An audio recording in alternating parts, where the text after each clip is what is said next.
When my mother-in-law Margaret learned that her husband Charles was critically injured in a car crash, she had a massive heart attack. The only one who could save her was my wife, the heart surgeon. I frantically called her, but her ex-boyfriend answered. Emily's tied up right now. What's the urgency? Desperate, I shouted. Put Emily on the line. It's a matter of life and death. Irritated, my wife responded. Can you chill? I've been slammed all day. Can't I catch a break and have a drink in peace? She hung up abruptly. I tried calling back, but her phone was off. An hour later, both Margaret and Charles had passed away. Margaret's situation is critical. You need to get Dr. Dickens. She's the only one who can handle this. My wife's coworker spotted me dazed outside the emergency room and yelled, "What are you waiting for? Move it." Torn because of Charles's condition post-crash, I felt stretched too thin. I had tried calling already but got no answer. I was a bundle of nerves, constantly redialing her number. Finally, it connected. Emily, get over to the hospital now. Both your mom and dad, they're fading fast. The call was cut off. I tried again, but her phone was now off. Overwhelmed with anger and worry, I punched the wall in the hallway. They had always treated me like family. There was no way I could just let go. When the ER doctor finally emerged, I quickly briefed him on the situation and asked him to keep me posted. I then rushed off to find Emily. I remember Emily once mentioned her ex, Matt Polly, lived close by in Harmony Gardens. On my drive there, anxiety almost had me crashing into the car ahead several times. Upon reaching the complex, I immediately saw them exiting a convenience store. Matt was carrying takeout and beers, while Emily walked beside him, both of them giggling like they were on a first date. When a delivery bike whizzed by, Matt instinctively wrapped his arm around Emily, murmuring, "Careful there." Emily giggled, looking down shyly. My heart sank, but I had no time to dwell on jealousy. "Emily, thank God I found you." I rushed towards her. Her smile vanished, her brows knitted in displeasure. "Steve, what's this about? Are you tracking me now?" I had no time to waste. I grabbed her hand firmly. "We need to go now. Your parents are in dire straits." She pulled her hand back sharply, her expression hardened. "Why are you being so dark? Don't make up terrible things about my parents." I understood her disbelief given the sudden news. With no time to spare, I got straight to the point. "Your dad's been in an accident, and your mom had a heart attack from the shock. We need to move, now." I was just on the phone with Dad. "He's fine, just playing chess at the neighbors." "How could he be in an accident? Mom's checkup was clear last week. No way she had a heart attack." "You've got to do better than that if you're lying." She looked at me like I was out of my mind. "I'm not lying, please, just trust me." As I spoke, Matt moved to protect her, as if I might snatch her away. "Steve, why go to such lengths?" Emily wanted to chill with me. "Why drop such harsh words about her folks?" Before I could clarify, he added, "They love you like a son, and you repay them with this? Man, that's low. Even I'm losing respect for you now." He took Emily's hand, pulling her away. "I'm out of patience. Get back home already." Emily dismissed me with a wave. She looked cold and dismissive as if I were nothing more than an annoyance. At that moment, all I could focus on was getting her to the hospital. The doc had warned that Charles might not pull through, and Emily was the only hope for Margaret. My ego was totally irrelevant right now. I bolted over to stop Emily, desperation cracking my voice. "I swear I'm not lying. Your mom and dad are in deep trouble. Please, just come with me." She looked skeptical, so I pulled out my phone with trembling hands. "Don't believe me? I'll call your colleague right this second." Emily's eyes sparked with anger. If it were true, I would have heard by now. I wanted to explain that her phone was off. How could anyone reach her? But before I could speak up, Matt interjected. He scoffed. "Run out of tall tales, have you? Look, I know you're green with envy because Emily's here with me. We're just buddies, dude. You don't need to go all Psycho X on us. Come on, be a bigger man. Acting all petty and jealous will just push her further away. Playing dirty with her folks' lives? That's just vile." He stood there, arms crossed, looking down his nose at me as if he had moral high ground. But he was the last person to preach. "Mind your own business. This is between my wife and me." Anger bubbled over, and I lost all pretense of calm. A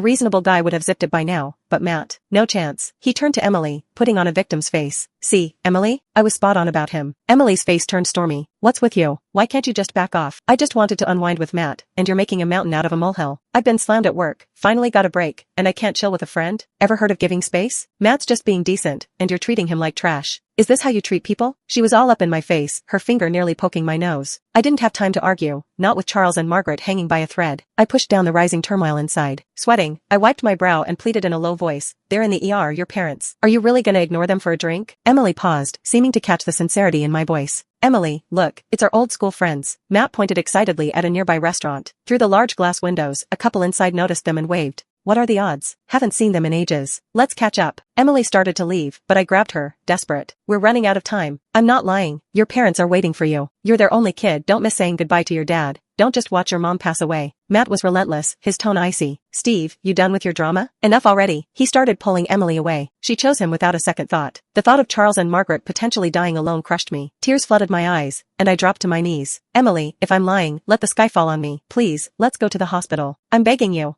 Emily paused, clearly torn. "Steve, can you ever just let it go? Emily's always been patient, avoiding fights with you. Why can't you let her have some downtime with friends? Does her life have to be all about work and dealing with you? Matt was visibly agitated, acting like I was the villain of the century. His look of disgust was plain as day. He took a deep breath and then said with a shaky voice, maybe you should just go with him, Emily. I'll smooth things over with our friends. After all, a husband matters more than friends, right? Without another word, he headed towards the restaurant across the street, not looking back. His tactic worked like a charm. Emily dropped everything and ran after him. As she stormed off, she threw a fierce warning over her shoulder. Next time you dare curse my parents, we're through. No matter how loudly I called after her, she wouldn't stop. How could such wonderful parents have raised someone so cold and stubborn? A simple phone call could confirm the truth, yet she stubbornly refused to make it. Torn between her parents and her first love, her heart had long since tipped towards him, and there was no looking back. How could she be so sure I was lying? After all our years together, didn't she trust me at all? The doctor called in a panic. Charles and Margaret are fading fast. Why aren't you and Dr. Dickens here yet? I raced to the car, speeding back to the hospital. Charles didn't make it. He was gone by the time I arrived. Holding back tears, I went to see Margaret for the last time. The life support was off. She lay there, gasping for her last breaths, silently waiting. Hearing my footsteps, she slowly turned her head. When she realized I was alone, the faint light in her eyes flickered out. Where's Emily? I couldn't bear to look into her eyes, my hands shaking as I held hers. If I'd known I couldn't bring Emily back, I wouldn't have left. I could have been there for them a little longer. I couldn't tell her Charles was gone, nor could I say that her beloved daughter was out drinking and laughing with her old flame. Mom, Emily's tied up with a patient and couldn't break away. That's a doctor's duty. I don't blame her. Emily had always excelled, from grade school through to a combined undergrad and grad program at a top medical school, her parents' pride. Yet now, I felt nothing but heartache. I hated that I couldn't bring Emily back, and I resented that she only listened to Matt. Steve, you've been a good son. I just wish I could see Emily one more time. Those were Margaret's last words. In her final moments, all she wanted was to see her daughter, Emily. But where was Emily? She was reliving the good old days with her first love. I fought back tears, but they came anyway. I tried calling Emily again. No answer. Fighting through my grief, I took care of Charles and Margaret's final arrangements. They had lived modestly and didn't want a big fuss, just a quiet farewell. I arranged for their cremation and had their ashes placed together. Life is fleeting. In an instant, 2 vibrant lives were gone. On my way home, I called Emily several more times. Still no answer. She hadn't gone to work and was still with Matt. Holding the urns, I sat on the living room sofa, haunted by memories of Charles and Margaret's warm smiles. Tears flowed freely once more. Later that afternoon, as I headed out to select their burial plots, I ran into Emily downstairs. She stepped out of Matt's car, their goodbye lingering, their eyes nearly melting into each other. Spotting me, Emily's smile vanished, replaced by a frosty expression. Where are you off to? I tried to bypass her, but she grabbed my arm fiercely. Noticing the black armband I wore, she asked, puzzled, why are you wearing that?